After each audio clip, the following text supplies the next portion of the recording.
നമസ്കാരം. NCTVയുടെ വാർത്തകൾ ഇതുവരെ എന്ന ന്യൂസ് ബുള്ളറ്റിനിലേക്ക് സ്വാഗതം.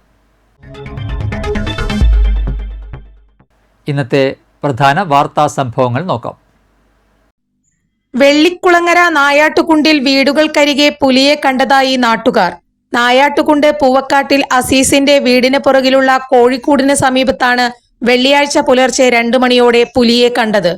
പട്ടികൾ കുരയ്ക്കുന്ന ശബ്ദം കേട്ട് ജനലിലൂടെ നോക്കിയപ്പോഴാണ് കോഴിക്കൂടിനരികെ പുലി നിൽക്കുന്നതായി വീട്ടുകാർ കണ്ടത്. സമീപത്തുള്ള ചേറങ്ങാടൻ പോളി തോമസിന്റെ വീടിന് സമീപവും പുലിയെ കണ്ടതായി നാട്ടുകാർ പറഞ്ഞു. പ്രദേശത്ത് നിന്ന് നായ്ക്കളെ കാണാതായതായും നാട്ടുകാർ പറഞ്ഞു. വെള്ളിക്കുളങ്ങര റേഞ്ച് ഫോറസ്റ്റ് ഓഫീസറുടെ നേതൃത്വത്തിൽ വനം വകുപ്പ് ഉദ്യോഗസ്ഥർ സ്ഥലത്തെത്തി പരിശോധന നടത്തി.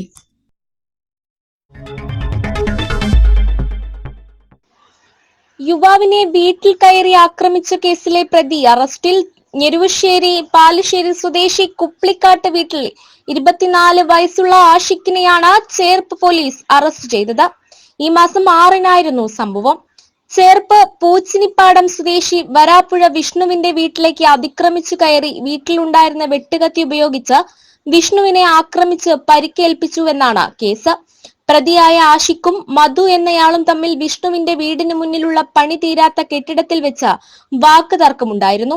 തുടർന്ന് മധു വിഷ്ണുവുമായും സംസാരിക്കുന്നത് കണ്ട് വിഷ്ണുവിന്റെ വീട്ടിലേക്ക് വന്ന ആഷിഖ് മധുവുമായി വീണ്ടും തർക്കിച്ചിറങ്ങിപ്പോവുകയും കുറച്ചു കഴിഞ്ഞ് വീണ്ടും മധുവിനെ അന്വേഷിച്ചു വന്നപ്പോൾ കാണാത്തതിലുള്ള വൈരാഗ്യത്താലാണ് ആഷിഖ് വിഷ്ണുവിനെ ആക്രമിച്ച് പരിക്കേൽപ്പിച്ചതെന്നാണ് പോലീസ് പറയുന്നത്.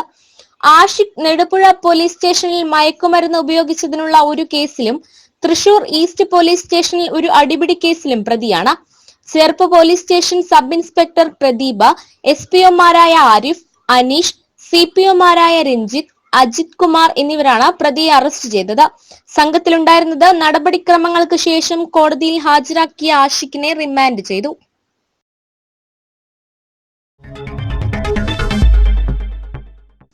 മരോട്ടിച്ചാൽ ചീരക്കുണ്ടിലെ കൃഷിയിടത്ത് വീണ്ടും കാട്ടാനയുടെ വിളയാട്ടം. മരോട്ടിച്ചാൽ സ്വദേശി പറപ്പുള്ളിത്തറയിൽ സോമന്റെ കൃഷിയിടത്തെ വാഴകളാണ് വെള്ളിയാഴ്ച രാത്രി വീണ്ടും കാട്ടാന നശിപ്പിച്ചത്. 2 ദിവസം മുൻപാണ് ഇതേ കൃഷിയിടത്ത് കാട്ടാനകൾ നാശം വിതച്ചിരുന്നത്. ഓണവിപണി ലക്ഷ്യമാക്കി നട്ട നേന്ത്രവാഴകൾ നശിപ്പിച്ചതോടെ ദുരിതത്തിലായിരിക്കുകയാണ് കർഷകൻ. അടിക്കടി ഉണ്ടാകുന്ന കാട്ടാന ശല്യത്തിന് അധികൃതരുടെ ഭാഗത്തു നിന്ന് നടപടി ഉണ്ടാകണമെന്നും കർഷകൻ ആവശ്യപ്പെട്ടു.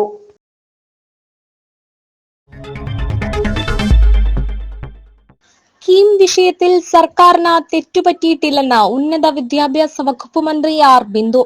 തെറ്റായ പ്രചാരണമാണ് നടക്കുന്നത്. എല്ലാ കുട്ടികൾക്കും നീതി ഉറപ്പാക്കാനുള്ള ഒരു ഫോർമുലയാണ് സർക്കാർ അംഗീകരിച്ചതെന്നും മന്ത്രി മാധ്യമങ്ങളോട് പറഞ്ഞു. സംസ്ഥാന ബോർഡിന്റെ കീഴിൽ പഠിച്ച കുട്ടികൾക്ക് പ്രയാസമുണ്ടായെന്നും അതിന് കാരണം സർക്കാരാണെന്നുമുള്ള പ്രചാരണം അടിസ്ഥാനരഹിതമാണ്. കേരള സർക്കാർ ഇപ്പോൾ എടുത്ത തീരുമാനം റിസൾട്ടിനെ ബാധിച്ചിട്ടില്ല. കുട്ടികൾ പുറന്തള്ളപ്പെട്ടു എന്ന് പറയുന്നതിൽ അനീതിയുണ്ട് എന്ന് വ്യക്തമായി. എല്ലാ കുട്ടികൾക്കും തുല്യതയും നീതിയും വേണമെന്ന നിലപാടാണ് സംസ്ഥാന സർക്കാരിന് ഉള്ളത്. ആരാണ് ഉത്തരവാദി എന്ന് ചോദിച്ചാൽ ആലോചിച്ചാൽ മതി, ഉത്തരം കിട്ടുമെന്നും മാധ്യമപ്രവർത്തകരുടെ ചോദ്യത്തിന് ഉത്തരമായി മന്ത്രി പ്രതികരിച്ചു. അടുത്ത വർഷം ഒരു കോടതിക്കും റദ്ദാക്കാൻ ചെയ്യാൻ പറ്റാത്ത വിധത്തിൽ വിഷയം കൈകാര്യം ചെയ്യുമെന്നും മന്ത്രി ആർ ബിന്ദു വ്യക്തമാക്കി. ഇനി AICTEയുടെ സമയക്രമം പാലിച്ച് അഡ്മിഷൻ നടത്തേണ്ടതുണ്ട് എന്നുള്ളതുകൊണ്ട് 2012 മുതൽ തുടർന്നു പോരുന്ന അതേ സ്റ്റാൻഡർഡൈസേഷൻ പ്രോസസ്സ് ഉപയോഗിച്ച് ലിസ്റ്റ് തയ്യാറാക്കി അത് പ്രസിദ്ധീകരിക്കുകയാണ് ചെയ്തത്. ഇതിൽ ഇപ്പോൾ സംസ്ഥാന ബോർഡിൻ്റെ കീഴിൽ പഠിച്ച കുട്ടികൾക്ക് പ്രയാസമുണ്ടായിട്ടുണ്ട്. അതിൻ്റെ കാരണം സംസ്ഥാന സർക്കാരിൻ്റെ തീരുമാനമാണ് എന്ന രീതിയിലുള്ള പ്രചരണം അടിസ്ഥാനരഹിതമാണ്. കാരണം സംസ്ഥാന സർക്കാർ എടുത്ത തീരുമാനം ഇപ്പോൾ ഇംപ്ലിമെൻ്റ് ചെയ്യാൻ സാധിച്ചില്ലല്ലോ. നേരത്തെ നിലവിൽ നിന്നിരുന്ന ആ സ്റ്റാൻഡർഡൈസേഷൻ പ്രക്രിയയാണ് ഇപ്പോൾ ഉപയോഗിച്ചിട്ടുള്ളത്.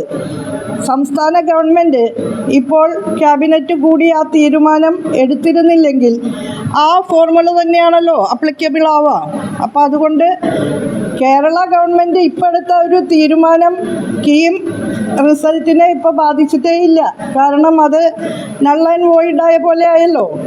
അത് കോടതി പറ്റില്ല എന്ന് പറഞ്ഞതോടുകൂടി വീണ്ടും നമുക്ക് പഴയ പ്രോസസ്സിലേക്ക് തിരിച്ചു പോയിട്ടാണ് ഇപ്പോൾ ലിസ്റ്റ് വന്നത്. കാലാവസ്ഥ.